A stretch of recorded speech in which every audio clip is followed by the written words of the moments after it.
దేవుని పరిశుద్ధ నామమునకు మహిమ కలుగునుగాక. కూడి వచ్చిన మీ అందరికీ ప్రభు పేరట నా నిండు వందనాలు తెలియజేస్తున్నాను. దేవుని మహాకృప చేత గత 28 కనుకుంటా మనము ప్రత్యక్షపు గుడారం గురించి మనము నేర్చుకున్నాం. అయితే నెక్స్ట్ థర్స్డే కూడా మనం వాక్యం నేర్చుకుని ఉంటే ఆ సబ్జెక్టు అయిపోయేదేమో, కానీ దాన్ని పూర్తి చేయడానికి ప్రభు ప్రేరేపణ చేత నేను మరలా ఆ వాక్యంలోనికి వెళ్తున్నాను. మరి రికార్డ్ చేసినవన్నీ కూడా మరలా మీరు చూసుకోవడానికి ఉపయోగపడుతున్నాయని నేను నమ్ముతున్నా. నేనైతే తప్పకుండా వినకుండా ఉండను. దేవుని స్తోత్రం, హల్లెలూయా. దేవుడు కదా మాట్లాడారు, ఏం మాట్లాడారని నేను శ్రద్ధగా ఆయన మాటలు వింటూ ఉంటా. ప్రత్యక్షపు గుడారంను నిర్గమాకాండం 25వ అధ్యాయం 8వ వచనంలో దేవుడు రాసి, నేను వారిలో నివసించున్నట్లుగా నాకు ఒక మందిరము నిర్మించమని చెప్పాడు. దేవునికి మహిమ కలుగునుగాక.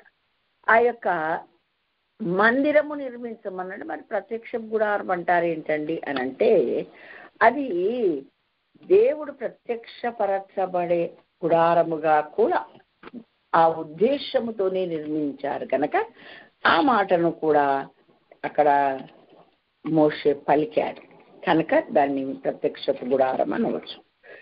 అయితే 39వ వచనం మనం గత వారం వీటిలో చదువుకున్నాము. ఏమని, దానికి ఎంత బంగారం అవసరమో చెప్పాడు. దగ్గర 40 వీసెల బంగారం కావాలని చెప్పి, కొండ మీద నీకు చూపబడిన మాదిరి చొప్పున దాన్ని కట్టు అని చెప్పాడు. దేవుని స్తోత్రం, హల్లెలూయా.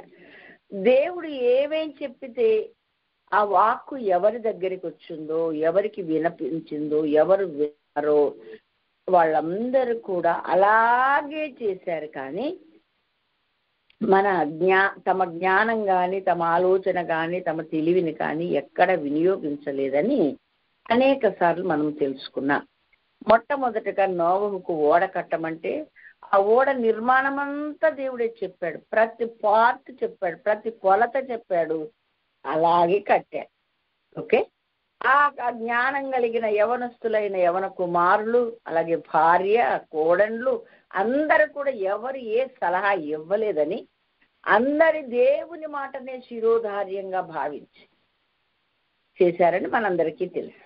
అలాగే మోషే మంచి ఆ పిరమిడ్స్ చూసినప్పుడు, లేకపోతే ఆయన జ్ఞాపశక్తిని చూసినప్పుడు, అలాంటి ఏ కంప్యూటర్ పనికిరాదండి. కంప్యూటర్ చూడండి, దేవుడు అంతగా చెప్పాడు. మీరు 25 అధ్యాయం నుండి చదువుతా పోతే అసలు ఎన్ని కొలతలు, ఎన్ని విధాలు, ప్రతి చిన్నది ప్రతి పెద్దది జ్ఞాపకం ఉంచుకొని కొండ మీద నీకు చూపబడిన మాదిరిగానే కట్టమంటే అలాగే మరి దానిని కట్టే వారికి వివరిస్తూ అని చెప్పి చేసి కట్టారు. దేవుని స్తోత్రం.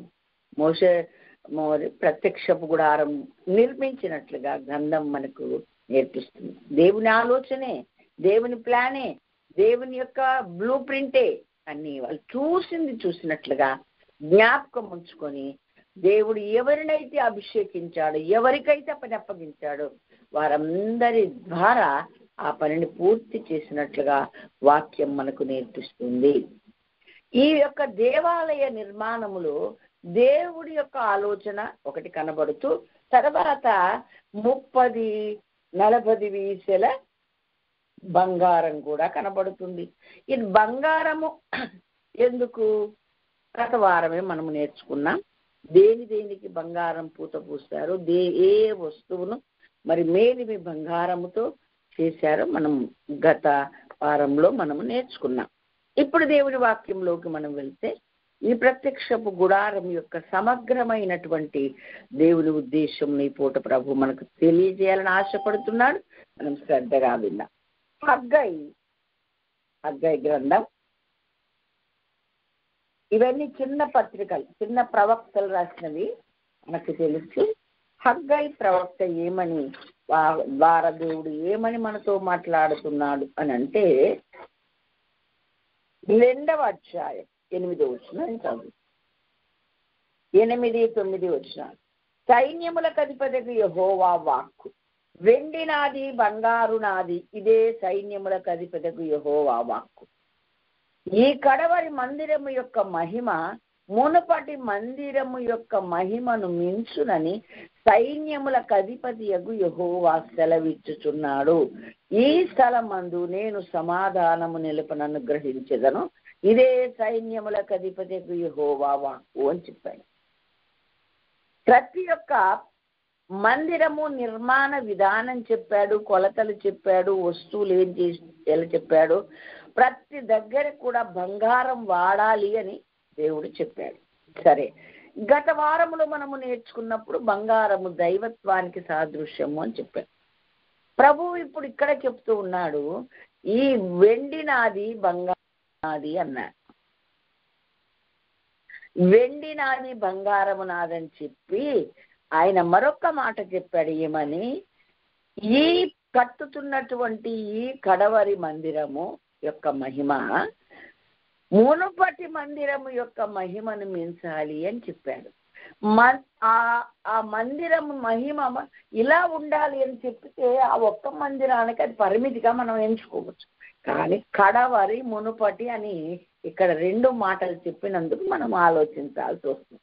అంటే ఇప్పుడు మోషే చేత నిర్మించబడినటువంటి ఆ ప్రత్యక్షపు గుడారం అనే మందిరము మొట్టమొదటిది. తర్వాత సొలొమోను నిర్మించాడు, తర్వాత జెరుబ్బాబెలు నిర్మించాడు, తర్వాత మరి అలాగ మందిరాలు ఉన్నాయి. గుర్తు పెట్టుకోవాల్సి వస్తే, జ్ఞాపకంతో మనం ఆలోచించాల్సి వస్తే ఏంటి అంటే మనకు ఒక విషయం అర్థమవుతుంది. ఒక మందిరం ఉండగా మరొక మందిర నిర్మాణం జరగలేదు. సరే, ఇక్కడ ప్రభువారు ఏం చెప్తున్నారు? కడవరి మందిరము యొక్క మహిమ మునుపటి మందిరము యొక్క మహిమను మించిపోవాలి అని చెప్పాడు. అంటే మునుపటి మందిరం అంటే ఏ మందిరము అంటే మొట్టమొదటి మందిరమైన ప్రత్యక్షపు గుడారం. దేవుడు చెప్పిన కొలతల ప్రకారంగా, దేవుడు చెప్పిన విధానం ప్రకారంగా మందిర నిర్మాణం పూర్తయింది అని మరలా మనం జ్ఞాపకం చేసుకుంటూ, ఎప్పుడైతే ఆ మందిర నిర్మాణము పూర్తి అయిందో దాన్ని ప్రతిష్ఠించమన్నాడు, దాన్ని అమర్చమన్నాడు. అమరిక విధానం కూడా చెప్పాను నేను. చుట్టూ తెరలు వేసి తుమ్మతో చేసిన వెనక ముందు పలకలు చేసి అది దీర్ఘ చతురస్రాకారంలో ఉన్నది ఆ మందిరం. ఆ కొలతలను బట్టి మనకు అర్థమవుతుంది. అలాగున్న ఆ మందిరానికి తెరలన్నీ చుట్టూ ఉన్నాయి. పైన సముద్ర వస్త్రతోలు మేకతో ఉడికినటువంటి ఆ యొక్క అదే ఏమంటారు గొంగల్ లాంటిది అనుకోండి, అవన్నీ పైన వేసారు. ఆ వేసిన తర్వాత ఎంత నిర్మాణం చేసి పూర్తి చేశాక 3 భాగాలుగా చేశారు. ఒకటి ఆవరణం, ఒకటి పరిశుద్ధ స్థలం, ఒకటి తర్వాత అతి పరిశుద్ధ స్థలం. ఆవరణంలో ఏముందో అది పరిశుద్ధ స్థలములో ఏముందో అతి పరిశుద్ధ స్థలములో ఏముందో మనం నేర్చుకుందాం. ఓకే, కాబట్టి ఈ విధంగా అమర్చబడిన తర్వాత దీనిని ప్రతిష్ఠించారు. ఇక ముందు తయారు చేశారు, కొలతలు ఇచ్చాడు, ఏ వస్తువులు అని చెప్పాడు, వాటి కొలతలు ఇచ్చాడు, ఎలా చెయ్యాలో జ్ఞానాత్మతో వారిని నింపాడు. అది పూర్తయిన తర్వాత నువ్వు ప్రతిష్ఠించు అని మోషేకు చెప్పాడు.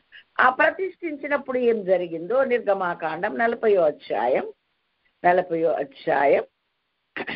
నేను చదువుతున్నా, 34వ వచనం. అప్పుడు మేఘము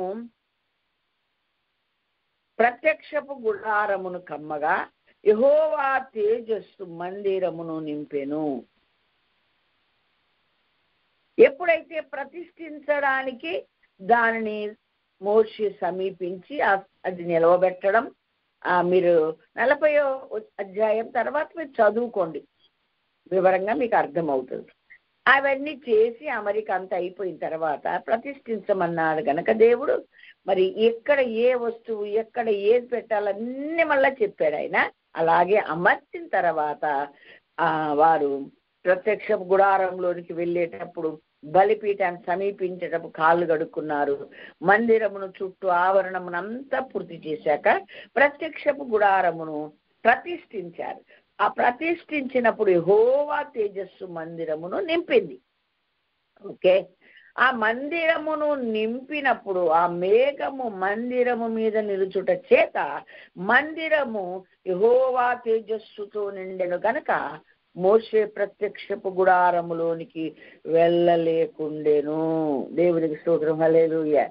ఏమండి, దగ్గరుండి చేయించిన వాడు రోజు ఆ పని మీదనే వాళ్ళను పురమాయిస్తూ ఏం తక్కువ కాకుండా అన్ని చూస్తూ గమనించి చేసిన వాడు అసలు మందిరము మరి పూర్తి అయిపోయిన తర్వాత ఆ యొక్క పద్ధతులన్నీ ఏమేమి ఎక్కడ అమర్చాలో అమర్చిన తర్వాత మందిరము సంపూర్తి అయినప్పుడు దాన్ని ప్రతిష్ఠించినట యెహోవా మహిమ మందిరం మీదికి దిగొచ్చిందట. ఆ మందిరం మీదికి దిగి వచ్చినందున మోషే ఆ మహిమ ముందు ఆ వెలుగు ముందు ఆయన నిలవలేకపోయాడంట.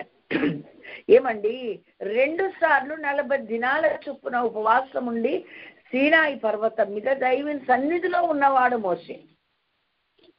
2వసారి దిగి వచ్చినప్పుడు ఆ ముఖము తేజస్సుతో నిండి ఉంటే ఇశ్రాయేలు చూడలేకపోతే ముసుగు వేసుకున్నవాడు మోషే.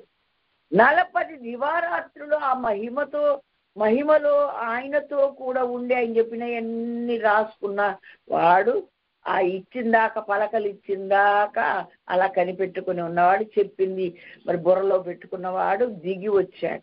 ఈ విధమైనటువంటి 10 ఆజ్ఞలేమో ఆయన రాసిచ్చాడు, తక్కిన ధర్మశాస్త్రం అంతానేమో మరి మోషే రాశాడు అని గ్రంథం చెప్తుంది. మోషే ద్వారా మనకు వచ్చింది.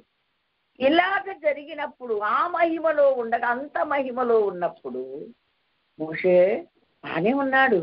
కానీ ఆ మహిమ ముందు ఇప్పుడు గుడారం మీదకి దిగొచ్చిన మహిమ ఎక్కువ అన్నమాట.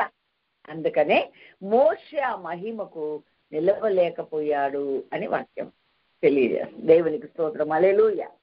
అయితే హగ్గయిలో మనకు తెలియజేసిన మాట ఏంటి? మునుపటి మందిరం యొక్క మహిమ కంటే కడవరి మందిరం యొక్క మహిమ మించిపోవాలి అని చెప్పాను.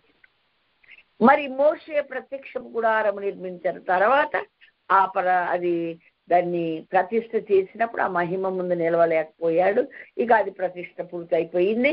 అలాగే అరణ్యములో దాన్ని మోసుకొని వెళ్ళేవారెవరో, దాన్ని మరి గుడారం వేసేది ఎప్పుడో తీసేది ఎప్పుడో, ఇవన్నీ కూడా దేవుడు చెప్పినట్టే చేస్తూ 40 సంవత్సరాలు వాళ్ళు ఇశ్రాయేలు అరణ్య యాత్రలో నడుస్తూ వెళ్ళారు. దేవుని స్తోత్రం. హల్లెలూయా. ప్రతిసారి ఆయన మందిరములోనికి దిగి వస్తూ మోషేతో అక్కడికి రమ్మనడం, మాట్లాడడం, తను చెప్పదలుచుకుంది, తను చేయదలుచుకుంది వారికి వినిపించడం, ఇవన్నీ మనకు తెలుసు. అయిపోయింది. ఎప్పుడైతే ఖరానులో ప్రవేశించారో వాళ్ళక ఆ ప్రత్యక్ష గుడారం అది అయిపోయింది చాప్టర్. నెక్స్ట్ మరలా ఇశ్రాయేలుకు ఇక కొన్ని సంవత్సరాల తర్వాత మరలా ఆలయం కావాల్సి వచ్చింది. దేవుడు ఆ ఆలయము లేదే అని దావీదు కాలంలో దావీదు ఆలయము నిర్మించడానికి మరి సిద్ధపడ్డాడు. మనందరికీ తెలుసు, దావీదును దేవుడు నీవు విస్తారమైన రక్తములు ఒలికించావు గనక నువ్వు కట్టడానికి వీలు లేదు, నీ కుమారుడు కడతాడు, ఆయననే యెహోవాకు ప్రియుడని పేరు పెట్టబడిన యెదిద్యా అని పేరు పెట్టబడిన సొలొమోను అతడు సమాధానమున కర్త కాబట్టి అతడు కడతాడులే అని చెప్పాడు. అప్పుడు పిలిచి, నా యొక్క దినములు సమాప్తములైపోతున్నాయి కుమారుడా, దేవుడు నన్ను కట్టొద్దన్నాడు. ఇదిగో వెండి ఎంత కావాలో, బంగారం ఎంత కావాలో, దేనికి కలప ఎంత కావాలో అన్నీ నేను సమకూర్చాను. దేనికయ్యా ఇంత సమకూర్చావంటే యెహోవా మందిరం మీద ఉన్న మక్కువ చేత నేను సమకూర్చాను అని చెప్పి మొత్తం అప్పగించేశాడండి కుమారుడికి. అంతా అప్పగించిన తర్వాత మరి 1 రాజుల గ్రంథం 6వ అధ్యాయం 1వ వచనములో మందిర నిర్మాణం ప్రారంభించాడు అని వ్రాయబడి ఉంది. 14వ వచనములో మందిర నిర్మాణమును పూర్తి చేశాడు అని వ్రాయబడి ఉంది. 22వ వచనములో ఏమని వ్రాయబడి ఉంది అంటే, ఆ సొలొమోనట మందిరములో ఏ భాగమును విడిచిపెట్టకుండా మొత్తము బంగారముతో తాపడము చేసును అని రాయబడి ఉంది. చూద్దాం దేవుని వాక్యం. నేను చదువుతాను. 1 సమూయేలు గ్రంథం క్షమించండి, మొదటి రాజుల గ్రంథం 6వ అధ్యాయం 22వ వచనం ఏమని రాశారు ఇక్కడ అంటే, ఆ సొలొమోను ఆ మందిరాన్ని నిర్మించి అక్కడ ఏ భాగమును విడిచిపెట్టకుండా, ఏ భాగమును విడవకుండా మందిరమంతయు బంగారముతో పొదిగించడమ్మా. ఎంత అద్భుతం, ఎంత అద్భుతం. అసలు వెండి ఎన్నిక లేనిదైంది, లెక్కకు రాలేదండి. ఇత్తడైతే అసలు ఇక పిచ్చికాయితాలతో రాళ్లతో సమానమైంది. ఈ బంగారము మందిరము లోపలి భాగం అంతా కూడా బంగారం పూసేసాడంటండి. కొన్ని వస్తువులకు మోషే చేత దేవుడు చెప్పినట్లుగా కొన్ని వస్తువులు బంగారంతోనే చేసి, కొన్నిటికి బంగారం తాపడం చేసి, కొన్నిటికి ఏమో ఇత్తడి తాపడం చేశాడు. అవన్నీ దేవుడు చెప్పినట్లుగా ఆయన చేశాడు. ఇక్కడ సొలొమోను ఏమో దేవుడు ప్రేరేపించినట్లుగా, దేవుడు ఆయనతో మాట్లాడి చూపించినట్లుగా ఈ మందిరాన్ని నిర్మించి ఏ భాగమును విడవకుండా మందిరం అంతయు బంగారముతో పొదిగించను. ఎంత అద్భుతమైన విషయం అంటే, బయటికి చూస్తే మామూలు గోడలతో కర్రలతో ఇలా ఉంటుంది ఆ మందిరము. లోపలికి వెళ్తే ఎక్కడ బంగారం తప్ప మరొకటి ఏం కనపడదు. అది ఏ సిమెంట్ గోడ, మట్టి గోడ, లేకపోతే ఇంకొక బ్రిక్క, లేకపోతే ఇంకొకట, లేకపోతే దేవదారు పలకల, ఇంకొక చెట్టు పలకల, ఏమీ తెలియదండి. కనబడేది బంగారం మాత్రమేనని అర్థమవుతుంది. అలాగే 8వ అధ్యాయం మరి 10, 11 వచనాలు చదివితే, యాజకులు పరిశుద్ధ స్థలములో నుండి బయటికి వచ్చినప్పుడు మేఘము యెహోవా మందిరమును నింపెను. కాబట్టి యెహోవా తేజో మహిమ యెహోవా మందిరములో నిండుకొనగా మేఘమున్న హేతువు చేత యాజకులు సేవ చేయుటకు నిలవలేకపోయింది. వావ్, మోసే నిలవలేకపోయాడు అక్కడ. ఇక్కడ యాజకులు సేవ చేసే యాజకులు ఈ మందిరపు నిలిచిన మహిమ చేత, దిగి వచ్చిన మహిమ ముందు వీళ్ళు కూడా నిలవలేకపోయారు. ఏమండి, సమకూర్చింది వస్తువా సమస్త సామాగ్రి దావీదు, కానీ మందిరం నిర్మించింది సొలొమోను. అది దేవుని చిత్త ప్రకారంగా, దేవుని ఆలోచన ప్రకారంగానే ఆయన కూడా కట్టాడు. మందిరం అంతయు లోపల ఏ భాగం కనబడకుండా బంగారంతో తాపడం చేశాడు. అది ప్రతిష్ఠించిన రోజున యెహోవా మహిమ దిగొచ్చింది. అక్కడ యాజకులు నిలవలేకపోయారు. బంగారం అంటే దైవత్వానికి సాదృశ్యమని నేను గత వారంలో చెప్పాను. అంటే మందిరము నిర్మాణం బయటికి చూడడానికి రకరకాలుగా కనబడవచ్చు. మనుషులకు ఒకటికి రాళ్ళు కనబడవచ్చు, ఒక చెక్క కనబడవచ్చు, తెర కనపడవచ్చు, ఇంకోటి కనపడవచ్చు. కానీ లోపలికి వెళ్తే మరి ఇంకేది కనపడదు, బంగారం మాత్రమే కనపడదు. ప్రపంచంలో ఉన్న దేవుణ్ణి ఎరిగిన ప్రజలందరూ ఒక ఎర్రగా, నల్లగా, పొట్టి, పొడుగు ఎలాగైనా కనబడవచ్చు, కానీ లోపల మాత్రం దైవత్వంతో నిండి ఉండాలని ముంగుర్తుగా దేవుడు ఆ మందిర నిర్మాణం చేసి చెప్పారు. దేవునికి మహిమ కలుగునుగా. హల్లెలూయా. ఈ మందిరము కొంతకాలమే ఉంది. తర్వాత ఈ మందిరము ఇది కూడా మరి నిర్వీర్యమైపోయిన తర్వాత జెరుబ్బాబేలు కాలంలో, జకర్యా గ్రంథం 4వ అధ్యాయంలో ఆ మాటలు మనము నేర్చుకుంటాం. అప్పటి వరకు మందిరము లేదు. వాళ్ళు అయితే మరలా దేవుడు మందిరము నిర్మించాలని వాళ్ళని ప్రేరేపించినప్పుడు జెరుబ్బాబేలు మందిరాన్ని నిర్మించాడండి. ఆ జెరుబ్బాబేలు మందిరము నిర్మించినప్పుడు అండి, అప్పుడు అన్నాడు, అడ్డొచ్చే వాళ్ళు చాలా మంది ఉంటే దేవుడు రాశాడు, శక్తి చేతనైనను బలము చేతనైనను కాక నా ఆత్మ చేతనేది జరుగునని సైన్యములకు అధిపతి యెహోవా సెలవిచ్చెను. 4వ అధ్యాయం 6 నుండి 7 వరకు నేను చదువుతున్నా. ఓ గొప్ప పర్వతమా, జెరుబ్బాబేలును అడ్డగించుటకు నువ్వేమాత్రపు దానవు, నువ్వు చదును భూమిగా మారుతా. కృప కలుగునుగాక జనులు కేకలు వేగ అతడు పైరాయి తీసుకుని పెట్టించును. యెహోవా వాక్కు మరలా ప్రత్యక్షమై ఇలా సెలవిచ్చెను, జెరుబ్బాబు చేతులు ఈ మందిరపు పునాది వేసి ఉన్నవి, అతని చేతులు ముగించును అని చెప్పారు. దేవుని స్తోత్రం. హల్లెలూయా. జెరుబ్బాబేలు చేత కూడా ఒక మందిరము నిర్మించబడింది. ఇప్పుడు మొట్టమొదటిగా మనం చదువుకున్నది ఏంటి అంటే, ఒక మందిరము చూస్తుంటే ఒక మందిరం ఒకటి గొప్పగానే మనకు కనబడుతూ ఉంది. కానీ దేవుడు చెప్పింది ఏంటి? హగ్గయిలో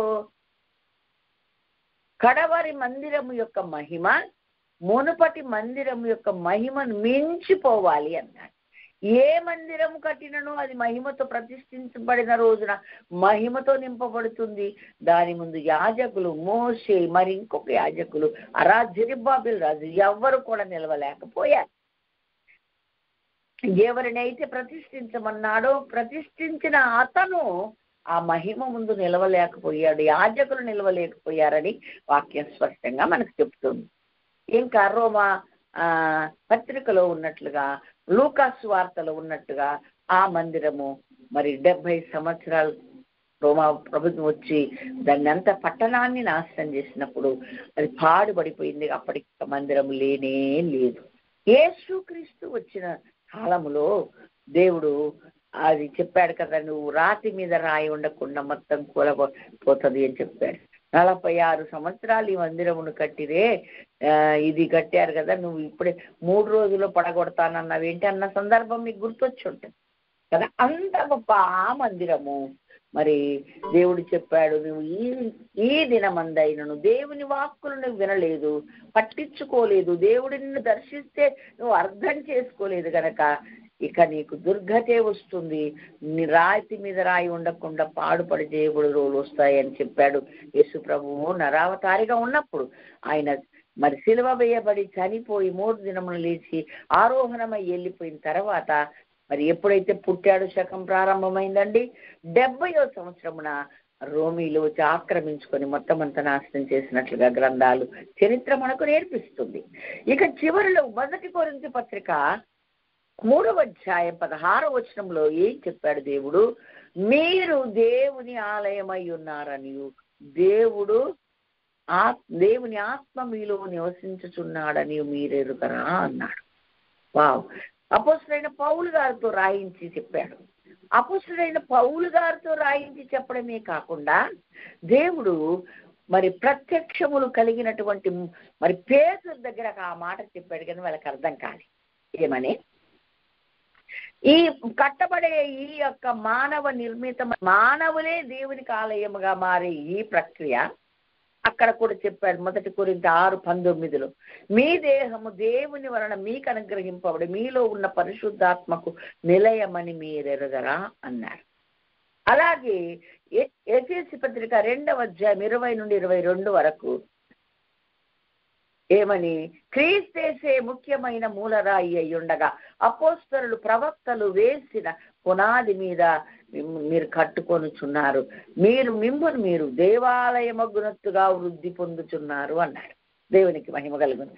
కాబట్టి ఎవరు దేవాలయము అంటే ఇప్పుడు యేసుక్రీస్తును అంగీకరించి ఆయన ప్రియబిడ్డలుగా మారి ఆయన కోసం బ్రతుకుతున్న వారందరినీ కూడా దేవుడు నివసించే ఆలయంగా ఉండాలని ప్రభు కోరారు. 2వ కొరింథీ పత్రిక 6:14 నుండి చెప్పాడు, విశ్వాసులకు అవిశ్వాసులతో జోలెక్కడిది, చీకటితో వెలుగుకి ఏం పొత్తు,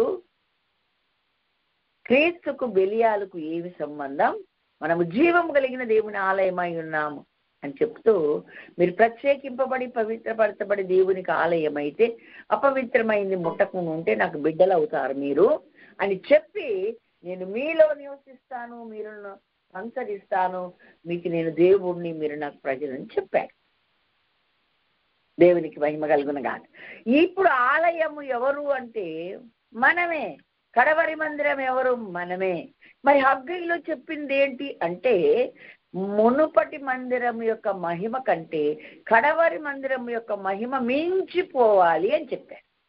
అంటే ఆ ఆలయాలు నిర్మించి ప్రతిష్ఠించినప్పుడు అప్పటి వరకు దేవుని మహిమలోనే ఉండగలిగినటువంటి ఆ మోషేనే ఆ దిగి వచ్చిన మహిమ ముందు నిలవలేకపోయాడు.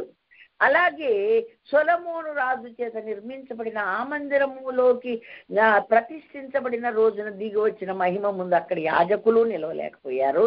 అలాగే జెరుబ్బాబెలు చేత నిర్మించబడిన మందిరం కూడా అలాగే జరిగింది. ఏ శక్తి దాని మీద నిలవలేదు.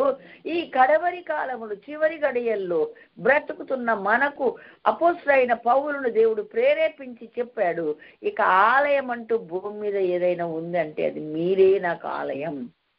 కట్టబడిన ఆలయములతో నేను అందుకనే చేతులతో కట్టబడిన మందిరములై నివసింపక అని రాస్తాడు సెకండ్ రాసినప్పుడు.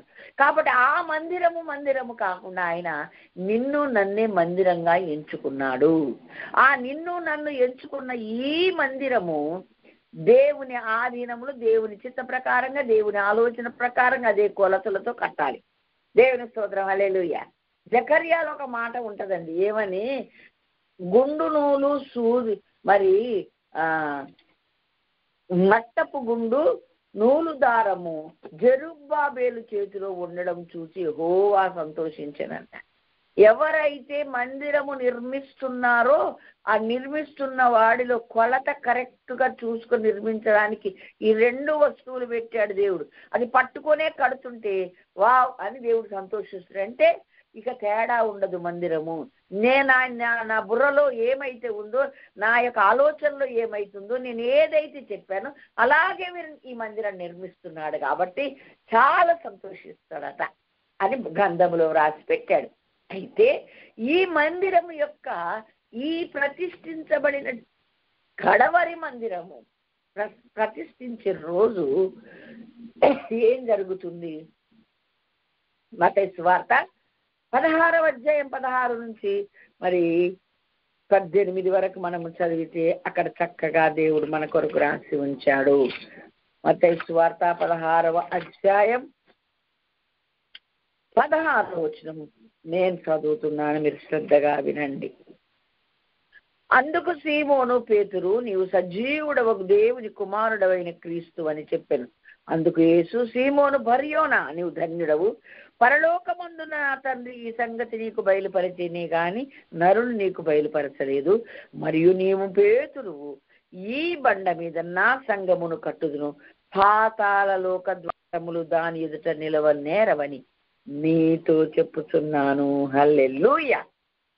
కడవరి మందిరం ఏంటండి? ఇప్పుడు నువ్వు నేనే మందిరముగా, దేవుడు నివసించే ఆలయముగా నేను నిర్మించబడితే, అంటే ఇప్పుడు పేతురికి ఏం ప్రత్యక్షతలు వచ్చినాయండి? దేవుడు బయలుపరిచిన ప్రత్యక్షతల మీద కట్టబడాలి మందిరం, రాళ్ళ మీద రప్పల మీద కాదు. దేవుని మహిమ కలిగిన గాక. దైవ ప్రత్యక్షతలు కలిగిన దేవుని వాక్యం మీద నేను కట్టబడాలి.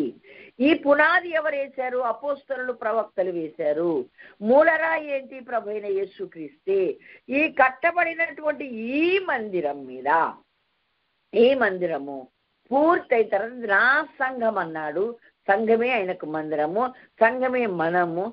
ఆ మందిరము నిర్మించబడిన తర్వాత ఈ మందిరం ముందు, ఈ సంఘం ముందు జీవం కలిగిన ఈ దేవుడు సంచరించే ఈ సంఘం ముందు పాతాళ లోక ద్వారములు నిలవనేరవు. దేవుడి స్తోత్రం, హల్లెలూయా. దీనికి దేవుడు హగ్గయిలో పేరు పెట్టాడు, ఇది కడవరి మందిరము అని. అక్కడ ఏం చెప్పాడు? కడవరి మందిరం యొక్క మహిమ మునపటి మందిరం యొక్క మహిమను మించిపోవాలి అని చెప్పాడు. ఈ మందిరం నిమిత్తము ఏ వస్తువులు వాడతారో అక్కడ రాశాడు. 1 కొరింథీ 3:10 నుండి 15 వరకు. ఈ పునాది నేర్పరి అయిన శిల్పకారుని వల్ల నేను వేశాను, ఇంకొక పునాది లేదు. ఎవరెవరు ఆ మందిరాలను నిర్మించుకుంటారా? పునాది మీద ఒకడు బంగారం వాడతాడు, ఒకడు వెండి వాడతాడు, ఒకడు వెలగల రాళ్ళు వాడతాడు, ఒకడు కొయ్యకాలు గడ్డి వాడతాడు. వాని పని అగ్ని పరీక్షిస్తుంది. ఆ మందిర నిర్మాణం పూర్తయినప్పుడు అగ్ని పరీక్షించినప్పుడు అప్పుడు వాడికి బహుమానము, జీతము దొరుకుతుంది అన్నాడు. అంటే మన మందిరాన్ని ఆ దేవుడిచ్చినటువంటి అపోస్తలులు, ప్రవక్తలు వేసిన ఆ పునాది మీద దేవుడిచ్చే ఆ మెటీరియల్తో నీవే నిర్మించుకోవాలి. అపోస్తలుల బోధ, ప్రవక్తలు మనకు సాయం చేస్తారు. దేవుడి స్తోత్రం, హల్లెలూయా. నీదంటూ కొంచెం పెట్టుబడి సరుకు ఉండాలి.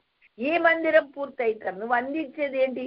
వెలగల రాళ్ళ, బంగారమా, వెండ ఏంటి, లేకపోతే గడ్డ, కొయ్యకాల, ఏది నువ్వు నిర్మించుతావు, ఏది సమకూరుస్తావు, దాన్ని బట్టే మందిరం నిర్మించబడుతుంది.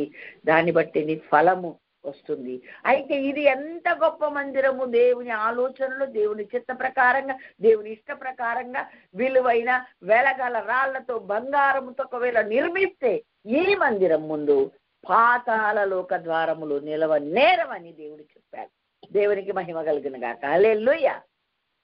అవును, నీవు నేను ఆయనకు మందిరం అయితే ఆయన చెప్పిన విలువలు కలిగినటువంటి ప్రత్యేకమైన దేవుడిచ్చినటువంటి ఆ మహిమతో, దైవత్వముతో, ఆ యొక్క కట్టడల ఆజ్ఞలతో గనక నీవు నిర్మించుకుంటే ఆ మందిరము, అప్పుడు దాని ముందు పాతాళలోక ద్వారములే నిలవలేవు. పాతాళలోకం అంటే ఎవరిదో మనకు బాగా తెలుసు. దుష్టుడి సమూహం, దుష్టుడి యొక్క కార్యాలు, దుష్టుడిది ప్రతి ప్రయత్నం మనం నిర్వీర్యమైపోతుంది.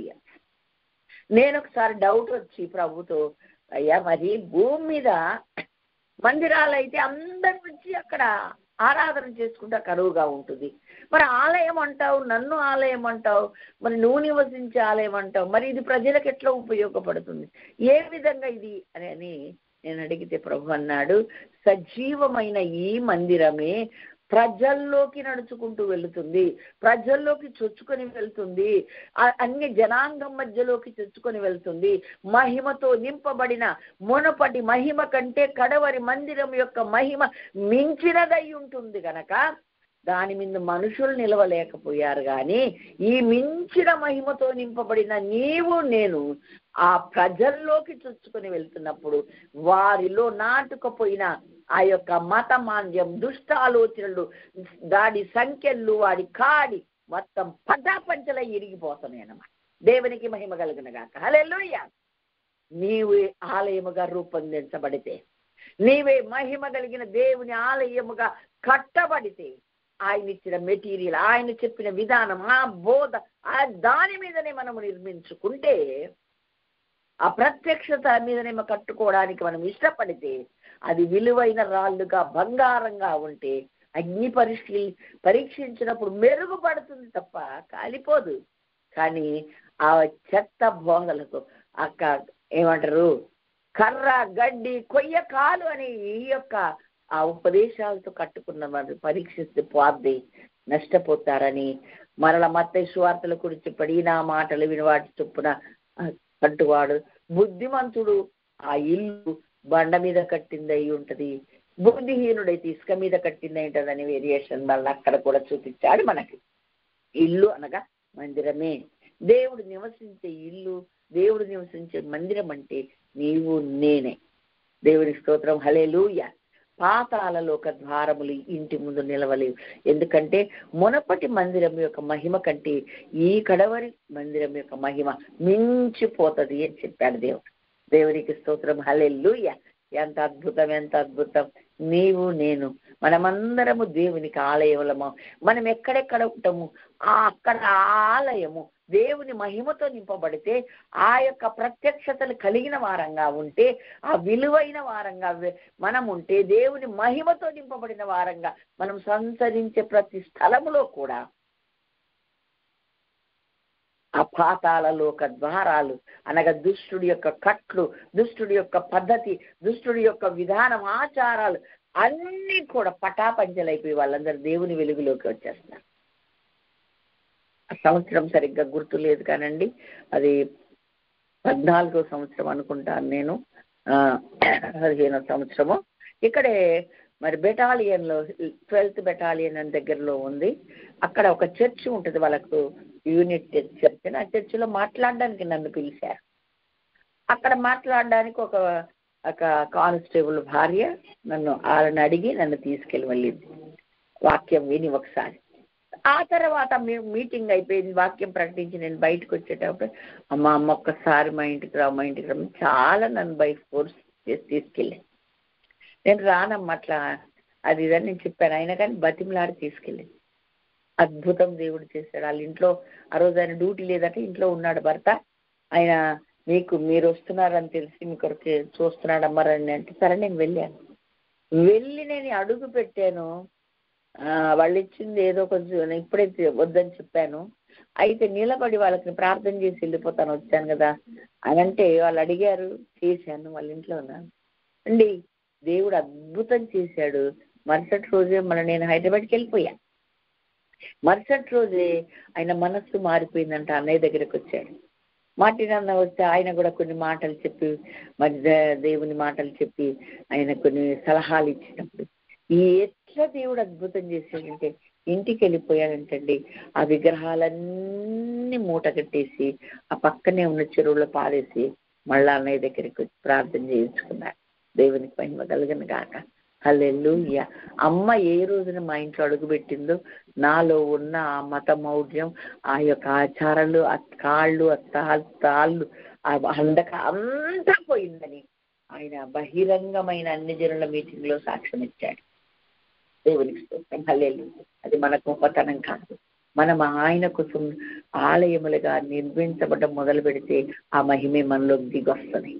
ఆ కార్యాలు మనం కళ్ళతో చూస్తాం, భూమి మీద జరగడం చూస్తాం. అది దేవుడు మనలో కోరుకుంటున్నాడు. దేవునికి మహిమ కలుగును గాక.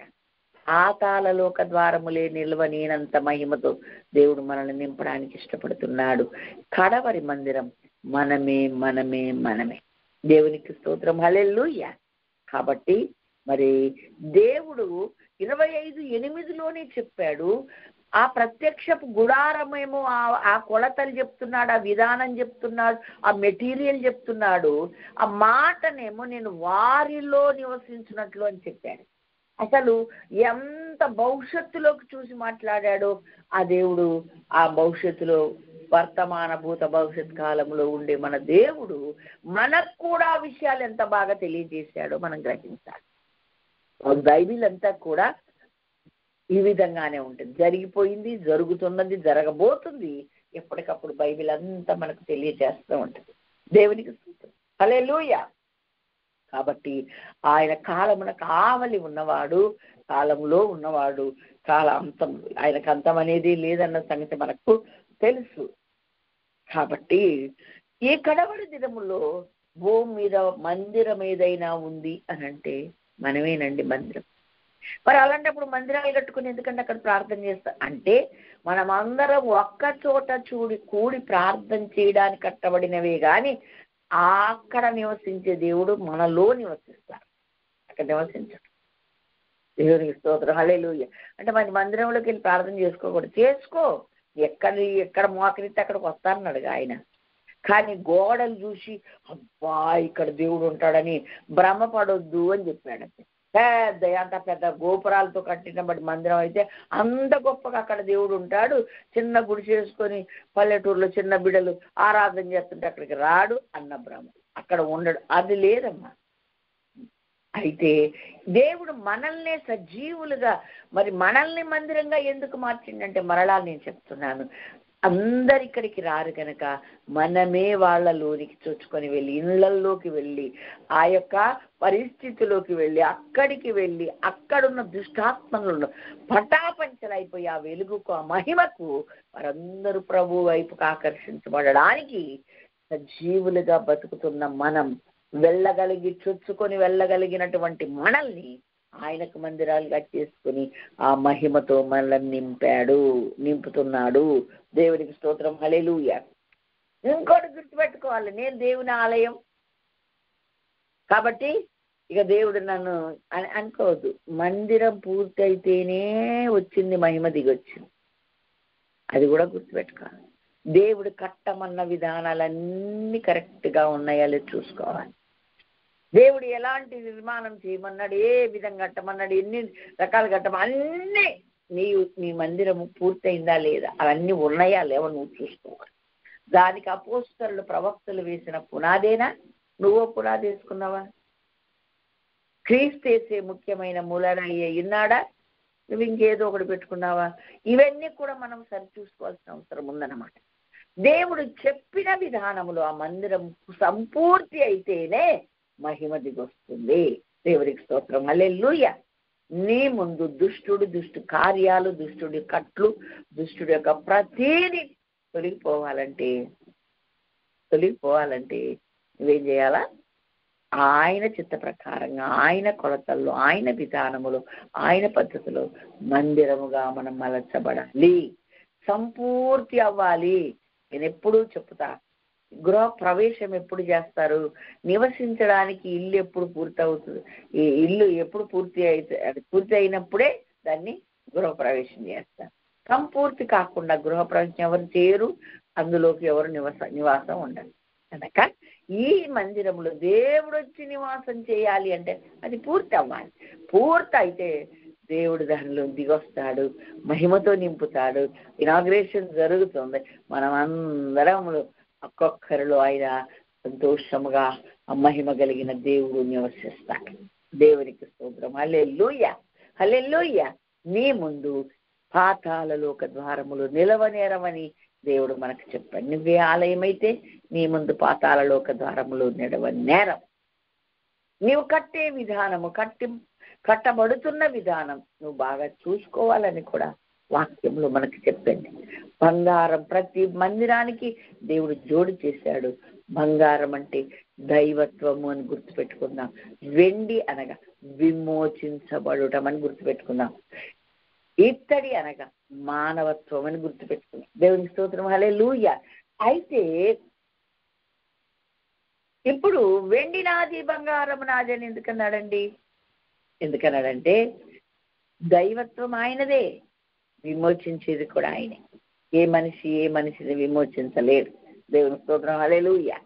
అలాగా వాడబడతారు ఆయన పక్షంగా, ఆయన చెప్పినట్టుగా నడిపిస్తారు, చేస్తారు తప్ప విమోచకుడు మాత్రం మన దేవుడే. దేవునికి స్తోత్రం. హల్లెలూయా.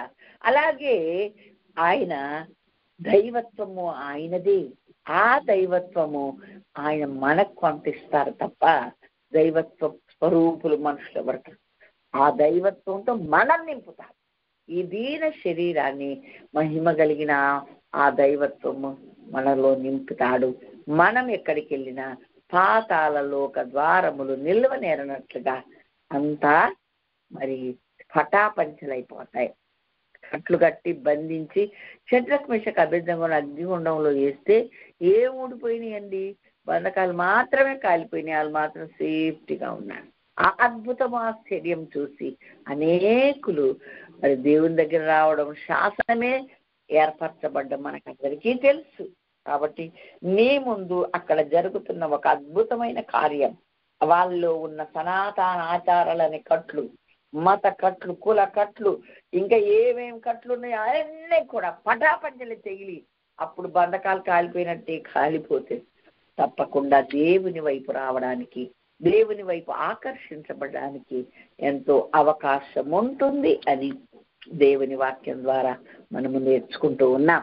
దేవునికి స్తోత్రం. హల్లెలూయా. మరొకసారి గుర్తు చేస్తుంది దేవుని వాక్యం. ఒక మందిరం ఉండగా మరొక మందిరం భూమి మీద లేదు. ఇప్పుడు ఇజ్రాయెల్ దేశంలో మందిరం కట్టబడాలని సన్నాహాలు జరుగుతున్నట్లుగా మనకందరికీ న్యూస్ ఉంది. ఒకటే గుర్తుపెట్టుకుందాం, అది కట్టబడాలంటే మనం భూమి మీద దేవుని మందిరముగా నిర్మాణములో ఉన్న మనమందరము ఎత్తబడితే తప్ప భూమి మీద మిగిలిన వారితో ఆ మందిరము నిర్మాణం కాదు. దేవునికి స్తోత్రం. హల్లెలూయా. అనగా ర్యాప్చర్ జరుగుతుంది. రెప్పపాటున మనమందరం మధ్యాకాశంలో ప్రభువుని కలుసుకున్నట్టుకు వెళ్ళిపోతాం. మన ఎదురు చూపు ప్రభు అయిన యేసు రమ్ము, ఆత్మయు పెళ్లి కుమారుడు రమ్ము అని చెప్పుతున్నారు. ప్రభు అయిన యేసు రమ్ము అని వినువాడును చెప్పవలనని ప్రకటన గ్రంథం 22:17 రాయబడి ఉంది. దేవుని స్తోత్రం. హల్లెలూయా. రాకడకి ఎదురు చూస్తున్నాం. రాకడొస్తే బాగుండు అనుకుంటారు కొంతమంది, కానీ అది ఎప్పుడో ఏంటో ఎలా వస్తుందో తెలియదు, ఎలా సిద్ధపడాలో తెలియదు. నేనంట రాకడ రావాలని నువ్వు కోరుకుంటే నువ్వు ప్లాట్ఫారం మీద ఉండేట్లా ఉండాలి. ట్రైన్కో లేకపోతే ఫ్లైట్కో లేకపోతే బస్సుకో సిద్ధపడిన నీవు, టికెట్ బుక్ చేసుకున్న నీవు ఇంటికి వచ్చి దాన్ని నిన్ను తీసుకెళ్ళడని నీకు బాగా తెలుసు. అందుకనే మనమే వెళ్ళి ప్లాట్ఫామ్ మీద ఆ బ్యాగుతో, ఆ లగేజ్తో నిలబడినట్లుగా దేవుని రాకడ కొరకు నువ్వు సిద్ధపడి ప్లాట్ఫామ్ మీద ఉన్నోళ్ళలాగా ఉండాలి. అప్పుడు ఏమనిపిస్తుంది? అరే తొందర ట్రైన్ వచ్చేస్తే బాగుండు, తొందర ఫ్లైట్ అనౌన్స్మెంట్ అయితే బాగుండు, అలాగే తొందరగా బస్ వస్తే బాగుండు, ఇలాగ మనం అనుకుంటాం కదా. ఇంటికాడు ఉన్నోడేమో కొంచెం ఆలస్యం అయితే బాగుండు అనుకుంటాడు. కానీ ప్రభు ఎవరికి వస్తున్నాడు? ఎవరి కొరకంటే ప్లాట్ఫామ్ మీద ఉండి తయారుగా టికెట్ కొనుక్కోవాలి, ప్లాట్ఫామ్ మీద ఉండే వాళ్ళలాగా మనం అందరము దేవుని మందిరాలముగా, దేవుని మహిమతో నింపబడిన వారంగా, ఆయన రాకడ కొరకు ఎదురు చూస్తూ సిద్ధంగా ఉన్న వాళ్ళంగా ఉంటే మనమందరం ఎత్తబడతాం. మనం ఎత్తబడిన సజీవ మందిరాలనబడే మనము ఈ మహిమ ముందు పాతాళ లోక ద్వారములు నిలవనేరంతగా మహిమతో నింపబడిన ఈ మందిరాలు ఉండక భూమి మీద మరొక మందిరము కట్టబడదు.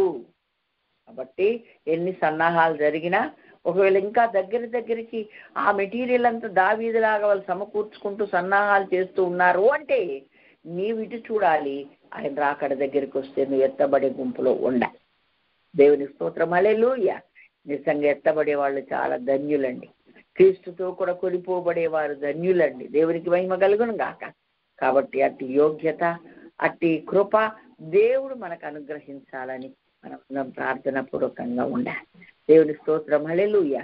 దేవుడు హగ్గైలో 2:8 వెండి నాది బంగారం నాదని చెప్పి 9 ఈ కడవరి మందిరం యొక్క మహిమ మునుపటి మందిరం యొక్క మహిమ కంటే మించిపోవాలి అని చెప్పాడని చెప్పి ఉంది. కాబట్టి కడవరి మందిరం అంటే ఎవరు? మరి మరలా జ్ఞాపకం చేస్తున్నాం, మనమే కడవరి మందిరాలం.